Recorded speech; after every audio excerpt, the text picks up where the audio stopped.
Now, in this world of artificial intelligence, there is an ever growing list of learning techniques that have emerged over time. So, from supervised learning to reinforcement learning, these methods have helped machine learn and make decisions based on the data input. So, today we'll understand 12 such types of learning. So, let's get started. First is the reinforcement learning. Now, this reinforcement learning is a way for computers to learn how to behave in a certain situation without being told exactly what to do.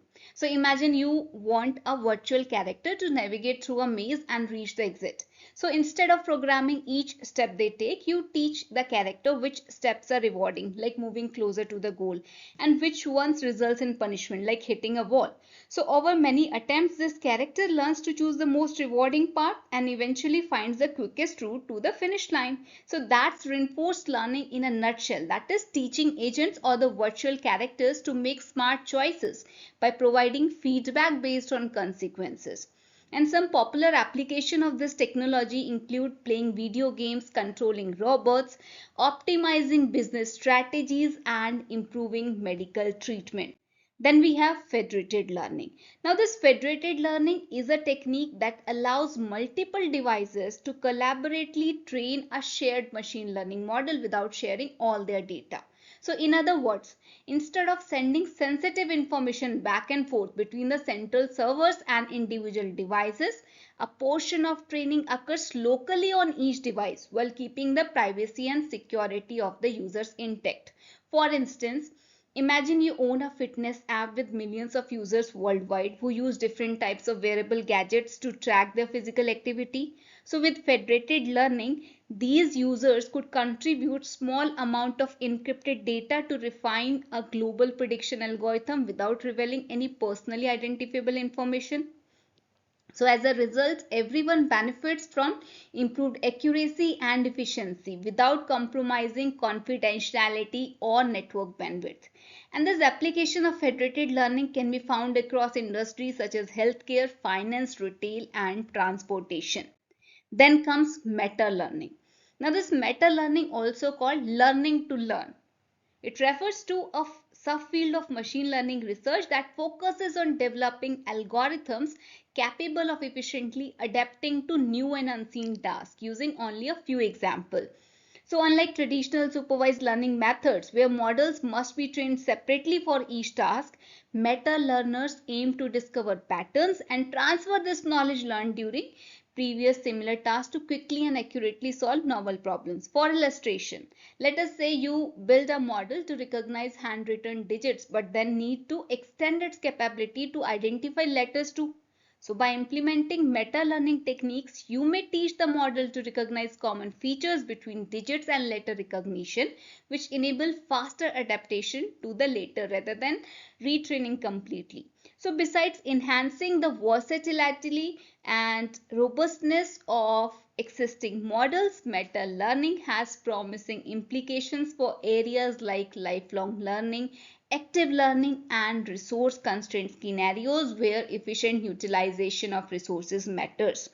Then comes contrastive learning. Now this contrastive learning is an approach used in self-supervised learning, which is a subset of machine learning that trains models without labeled data. So idea behind contrastive learning is to encourage a neural network to distinguish between the pair of input that share some similarity, say positive pairs, while simultaneously minimizing the distance between dissimilar input, that is the negative pairs. So through repeated comparison and iteration, the model learns to extract meaningful representation from raw input signals, ultimately leading to better generalization performance on downstream tasks requiring classification, clustering, generation, or anomaly detection. So a classic example of contrastive learning is visual feature extraction from large data set of images. So where the model aims to learn a representation space where semantically related images end up close together while visually distinct pictures remain far apart. So other potential applications span speech, text, audio, or sequence processing domains. Now then we have collaborative learning. So collaborative learning, also called as cooperative learning, It describes the process by which multiple individuals work jointly towards achieving a common objective by sharing knowledge, skills, perspectives, and feedback among themselves. And this concept applies not just to human but also to machines, particularly when dealing with distributed data set, complex decision making under uncertainty and resource constraints. So in collaborative learning for machines, a group of loosely coupled local models interactively exchange parameters or messages with one another via communication networks to produce a collective output that exceeds the capability of any single agent alone. So, to elaborate, think of a scenario where several hospitals possess diverse patient records that can assist in predicting disease outbreaks. So, using collaborative learning techniques, the participating hospitals can collectively enhance the forecasting accuracy while preserving privacy and computational cost compared to transmitting full data set to a central authority.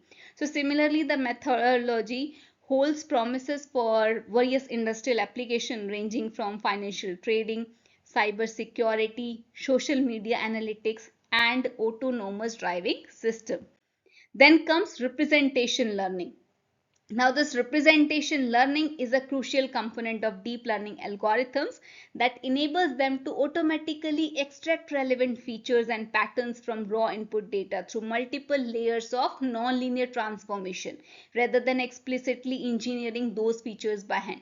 And this approach empowers models to learn more abstract and expressive representation at higher levels of abstraction, thereby facilitating better generalization and adaptability to new previously unseen inputs.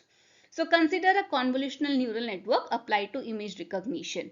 So here each layer learns increasingly sophisticated features starting from basic filters detecting edges and corners in lower layers, progressing to combination of features encoding texture, shape and spatial layout in subsequent layers, and finally arriving at high level concept capturing object categories in the final layers. So these hierarchical feature maps enable convolutional neural network to outperform human expert in certain benchmarks and pave the way for broader application in fields like computer vision, natural language processing, and reinforcement learning. So overall, this representation learning constitutes a critical breakthrough in modern machine learning, which allows us to tackle increasingly challenging problems with greater accuracy and efficiency. Now then comes continual learning. Now this continual learning, also called as lifelong learning, it refers to the ability of an intelligent system to continuously acquire new knowledge and improve performance over time, even in the face of forgetfulness due to the concept drift or catastrophic forgetting caused by learning new tasks or encountering rare events. So while conventional approaches train a separate model for each specific task, this continual learning aims to incrementally update the weights of an already deployed model without significant loss of prior knowledge or performance degradation. So imagine a mobile robot operating in dynamic environment, continuously acquiring sensing inputs, updating its internal knowledge base to adapt to changing situations. So another application includes recommendation engines which are handling massive volumes of users and items, where continual learning allows incorporating user preference and item interaction into the ranking algorithm without needing to retrain entirely.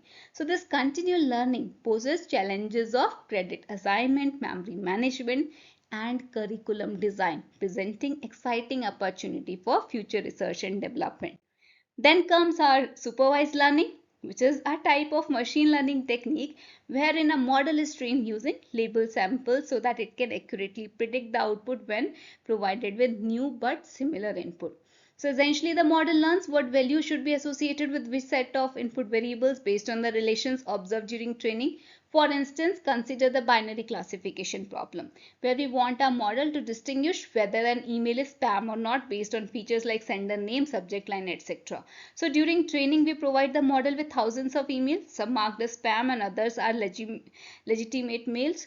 So through repeated iteration, this model adjusts its parameter until it can correctly classify new unseen emails as either spam or ham with high confidence. So in summary, the supervised learning requires labeled data and focuses on making accurate predictions for unknown input based on learned associations. Other examples could include regression analysis, speech recognition, and image segmentation. Then comes transfer learning. Now, this transfer learning is a machine learning approach that leverages knowledge gained while solving one problem to help solve another related problem. So instead of building a new model from scratch, you take a pre-existing model trained on large data set and use it as a starting point to address a different but related challenge. And this method saves time, the heavy lifting and the resources, because majority of this heavy lifting has already been completed. So to illustrate, imagine trying to build a model that recognizes dogs in images. So starting from scratch would require collecting a large data set of dog pictures, splitting them into training, validation and test set, and then running multiple rounds of optimization to achieve satisfactory results. Alternatively, you could begin by adapting a general purpose visual recognition network which is previously trained on millions of images covering a broad spectrum of objects, animals and scenes. So by retaining most of this pre-trained weights and applying customized fine-tuning techniques, you can quickly hone your models towards identify canines, especially, thus accelerating the entire process considerably. So hence transfer learning lets you leverage existing expertise to jumpstart your own projects without requiring vast quantities of fresh data or computing resources. And it comes in handy across various domains such as medical image diagnostics, autonomous driving and multilingual text translation. Then comes unsupervised learning. Now this unsupervised learning is a form of machine learning that enables computer to identify patterns and structure within data that lack any explicit labels or instruction. Since these algorithms do not receive guidance in the form of correct answers, they learn independently by searching for inherent characteristics in raw input. For instance, let us say you have huge collection of customer transaction records at a retail store and you want to group together customers who share similar buying habits. So without knowing anything about that specific individuals beforehand, unsupervised learning algorithm can automatically detect cluster or community of shoppers whose purchase histories exhibit striking similarities. They might also reveal latent variables or dimensions that underlie this original feature space, which help to compress or transform it more effectively. And beyond this market basket analysis, unsupervised learning finds numerous practical applications ranging from dimensionality reduction and anomaly detection to recommendation system and natural language processing. Ultimately, it empowers us to extract meaningful insights and hidden correlations from unlabeled data resources that were previously difficult or impossible to analyze efficiently. Now then comes semi-supervised learning. Now the semi-supervised learning combines elements of both supervised and unsupervised learning approaches to deal with situations where only a small amount of labeled data is available. And this algorithm takes advantage of this scarce supervision to improve the performance of the model in larger volumes of unlabeled data through self-training. And the basic idea behind the semi-supervised learning is to utilize that information contained in unlabeled sample along with a little bit of labeled information to make better prediction. A common example of this occurs in computer vision, where a few hundred labeled images are used to train a CNN for object detection or segmentation, supplemented by tens of thousands of unlabeled images to expand the scope of models understanding. Another potential area of use is in scientific research, particularly in fields where experiments are expensive or dangerous, where researchers may only have access to a handful of labeled specimens while gathering many more unmarked ones. So here semi-supervised learning can assist in filling out missing pieces of this picture, gradually leading to more comprehensive and reliable conclusion. So overall, this semi-supervised learning strikes a balance between exploiting the power of labeled samples and exploring the full extent of raw data, which enables us to cope with practical scenarios featuring mixed level of supervision more flexibly. Then comes the active learning. Now this active learning is a subfield of machine learning that helps train accurate and efficient models using fewer labeled samples compared to traditional supervised learning technique. So instead of presenting the entire data set to be labeled, active learning lets the model choose which instances require human intervention and should be labeled. For instance, consider a scenario where we want to classify images into different categories like car, buses, truck, etc. So if we apply traditional supervised learning, we would feed the whole data set containing thousands or millions of images, each labeled by human, into the model during training. So however, if we use active learning, the model itself chooses a few unlabeled images from the original dataset based on uncertainty or ambiguity in their classification, send them back to the human expert for labeling, and incorporates those labels into future iteration of training. So this way the model gradually improves its accuracy while minimizing the amount of manual efforts required for labeling.